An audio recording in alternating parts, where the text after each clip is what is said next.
regardless sort of what you might believe about the intentionality behind Russian interference in the 2016 election, one thing we know for certain, and let's stay in 2025, is that there is massive attempts, and it's no longer just algorithmic, there's actually now massive bot farms in Southeast Asia mostly, that are manipulating public opinion on all these social media platforms, TikTok, Facebook, Instagram, Snap, etc. And 170 million Americans, for example, get most of their, or a lot of their media and information on TikTok. TikTok is owned and controlled by the Chinese Communist Party. And 100%. I don't think it's a Republican or Democratic issue, and in fact it wasn't when we voted on this last Congress, to say that's not acceptable. To have TikTok, to have the most influential media outlet in the world or in this country be owned by our pacing adversary is just a bad idea. And it should be owned and controlled by an American company subject to American laws. True. But then that leads to an awkward fact, which is we don't have a lot of American laws about these social media companies. In fact, in the 1990s, at the birth of the internet, Congress passed Section 230, which basically said that the social media corporations couldn't be sued for anything that happened on their platforms, basically immunized them against litigation. That was a really bad idea.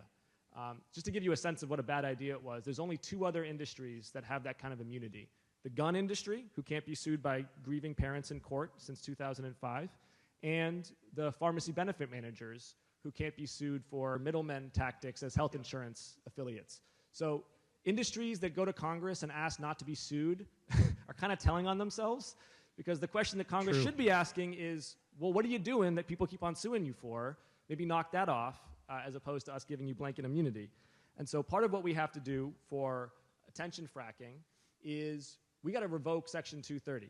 It needs to be Facebook's problem. It needs to be TikTok's problem for people that are platforming non-consensual intimate privacy violations, right? 99% of deepfake videos online basically are non-consensual pornography of women.